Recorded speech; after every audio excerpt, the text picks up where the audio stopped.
Et yo les gens, j'espère que vous allez bien, en tout cas moi ça va.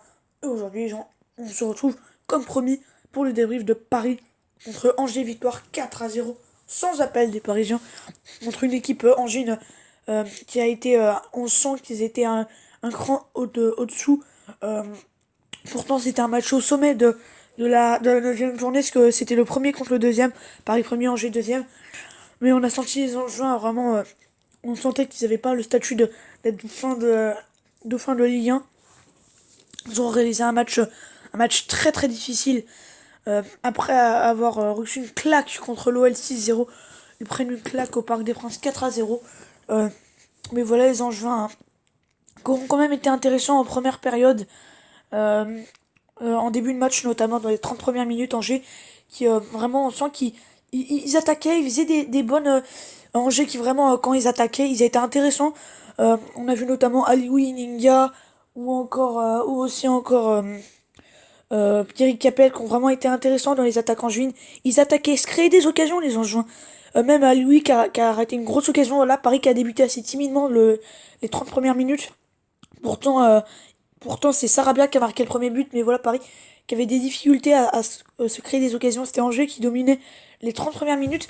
Mais ensuite, on a senti les Angevins peu à peu, à la fin de première période, on a senti les Angevins beaucoup moins présents et Icardi a marqué, a marqué le deuxième but parisien avec un centre, une passe décisive de Sarabia qui aurait été vraiment très très bon durant ce match.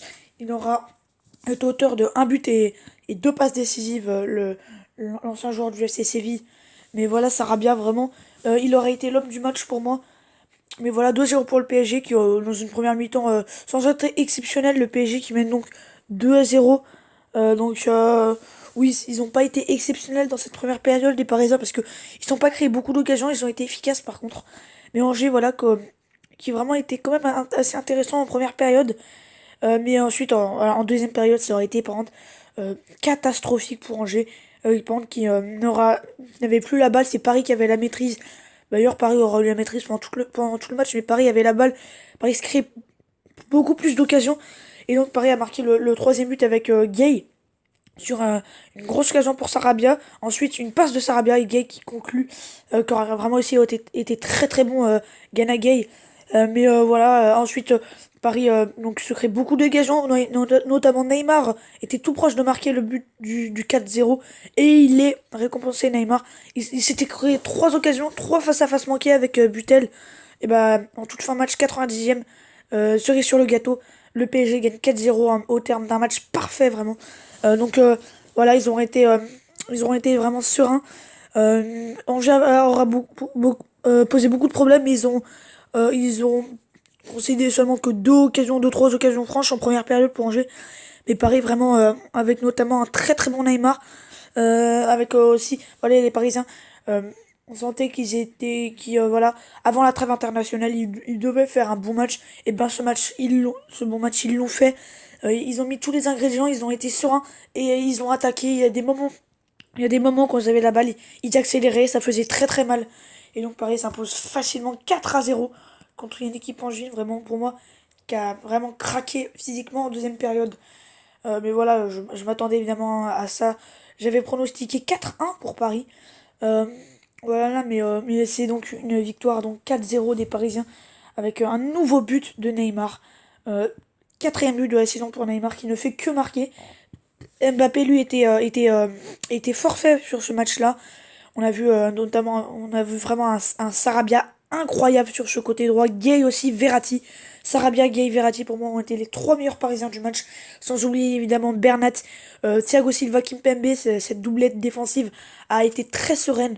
Vraiment, ils ont rien laissé passer en défense. Euh, voilà, c'est vraiment Et pour moi, franchement, le duo, pourquoi il y a deux duos qui peuvent être là jusqu'à la fin de la saison en défense. Thiago Silva, Kimpembe, pour moi, peuvent être le duo.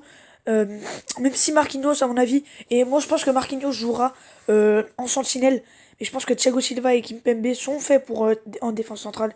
Pour moi, Marquinhos c'est plus fait pour être dans la sentinelle, milieu défensif. Et l'autre duo, c'est Verratti-Gay. Impressionnant face à Angers. Franchement, voilà, Paris qui aura vraiment été impressionnant sur ce match. Ils auront fait vraiment très très mal à cette équipe angevine.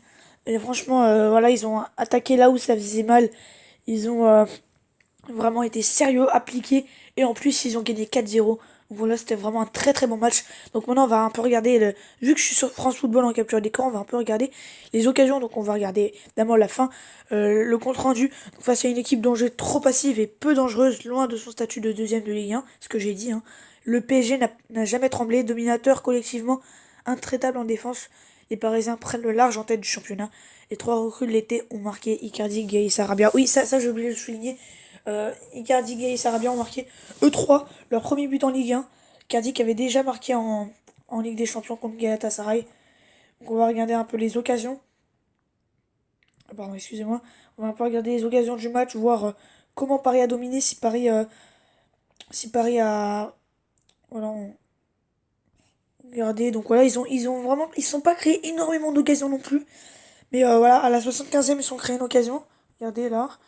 En fait, surtout Paris avait la balle. Paris savait se créer des occasions. Paris savait garder la balle et être serein. Lancé sur la gauche, Neymar. Voilà, ils se sont créés beaucoup d'occasions après le but du 3-0. Donc on va voir, ouais. Porté par un froid réalisme, les Parisiens mènent à position forcée leur talent face à des enjeux un peu trop passifs à l'image de leur défense sur les deux buts. Le PSG ne peut pas relâcher pour autant. En témoignent quelques belles offensives du SCO. Ce que j'ai dit, hein. Paris n'était pas impressionnant en première période, mais Paris était réaliste. Là, regardez, les occasions étaient plutôt angevines. Voilà. Euh, voilà, donc la première période, franchement, j'ai parlé donc c'est la première période, donc vraiment en première période, Angers vraiment savait attaquer, mais les Parisiens sur les deux buts, ils ont été passifs, alors qu'ils étaient bons en défense, ils empêchaient d'avoir beaucoup d'occasions, et ça c'est vraiment dommage. Et voilà, ensuite Paris vraiment avait la maîtrise sans forcer, et en deuxième période, ils ont accéléré. C'était vraiment un super match des Parisiens, un match vraiment pour moi un match parfait avant la trêve internationale et qui vient conclure une magnifique semaine après la victoire contre Galatasaray, une victoire 4-0 contre son dauphin. D'ailleurs le nouveau dauphin des Parisiens c'est Nantes qui s'est imposé euh, contre Nice 1-0, donc Nantes qui est le dauphin du PSG. Je sais pas quand il y aura un match PSG Nantes, mais en tout cas voilà, c'est assez intéressant. Maintenant on regarder ensemble les stats. Donc on a vu tir pour Paris 15 et 10 pour Angers. 15 tirs, 10 tirs quand même pour Angers, c'est vraiment pas mal. 10 tirs pour Angers au Parc des Princes. Ensuite 2 cadrés pour Angers, 8 pour le PSG. Butel d'ailleurs qui aura empêché le pire avec beaucoup d'arrêts devant Neymar. La possession donc Paris vraiment qui aurait été par contre insaisissable au niveau de la possession. 73-27 pour le PSG. En première période, c'était assez équilibré parce qu'en jeu avait souvent la balle. Ensuite, passe le PSG. 887 passes. Voilà, ils avaient la possession. Ils avaient la balle. Ils savaient garder la balle. Et en plus, ils attaquaient. Donc voilà pourquoi je dis que c'est un match parfait. Ensuite, même Angers qui a fait 323 passes. La précision des passes, par contre, Paris qui a été vraiment impressionnant au niveau de la précision des passes. 93%. Voilà pourquoi je dis que Paris est la meilleure équipe de France. Parce que Paris sait avoir cette gestion, sait avoir cette vraiment c'est cette chose que par exemple l'OL ou l'OM n'a pas, c'est-à-dire garder la balle, avoir la gestion, surtout contre des petites équipes, moyennes équipes.